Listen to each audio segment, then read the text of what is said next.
తాకే పర్వతాలు, నదుల మధ్య సుందరంగా విస్తరించిన అక్బర్ మహారాజు రాజమహలు. జ్ఞానం ప్రతిధ్వనించే ఈ సభలో ప్రతిరోజు న్యాయం, గౌరవానికి ఒక కొత్త ఆరంభం. మహారాజు అక్బర్ ప్రభుత్వించే మహానటి సభలో జ్ఞానం మరియు అధికారానికి సమాన స్థానం ఉండేది. అప్పుడు ఓ ఆసక్తికరమైన మిస్టరీ మొదలైంది. ఒక మంచి రోజున సమ్రాట్ అక్బర్ తన పితామహుడు ఇచ్చిన అమూల్యమైన ఉంగరాన్ని కోల్పోయాడు. అతడులో చింతిస్తూ కూర్చున్నాడు. ఆ సమయంలో బీర్బల్ కోర్టుకు వచ్చాడు.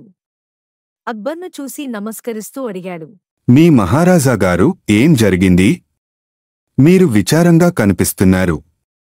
నా ఉంగరం పోయింది బీర్బల్. నా తండ్రిగారు ఇచ్చిన ఎంతో విలువైన బహుమతి అది. దయచేసి నాతో అది వెతికిపెట్టవు? ఆందోళన పడకండి మహారాజాగారు. ఈ క్షణమే మీ ఉంగరాన్ని కనుగొంటాను.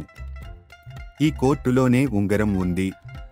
అది కొంతమంది మంత్రి దగ్గరే ఉంది. ఎవరి గడ్డంలోనైనా తొత్తె ఉండి ఉంటే అతనే దొంగ. ఒక మంత్రి బాగా ఉలిక్కిపడి వెంటనే తన గడ్డం దగ్గరికి చేతి వేశాడు. బీర్బల్ దీన్ని గమనించాడు. సైనికులు అతన్ని వెతికి చూశారు. నిజంగా ఉంగరం అతని దగ్గరే ఉంది. అక్బర్ ఆశ్చర్యపోయాడు. బీర్బల్, నువ్వు ఎలా కనుగొన్నావు? మహారాజాగారు, నేరం చేసినవాడు ఎప్పుడూ భయపడుతుంటాడు. అదే నాకు సంకేతం ఇచ్చింది.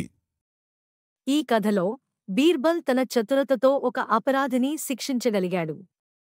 అతని బుద్ధిమత్తి, గమనించే శక్తి మరియు న్యాయమైన ఆలోచన అక్బర్ మహారాజుకు మళ్లీ తన అమూల్యమైన ఉంగరాన్ని పొందే అవకాశం ఇచ్చింది. మన జీవితంలోనూ దోషులు తప్పించుకోలేరు, ఎందుకంటే తప్పు చేసినవారు ఎప్పుడూ భయపడిపోతారు. ఇది బీర్బల్ తెలివితేటలు.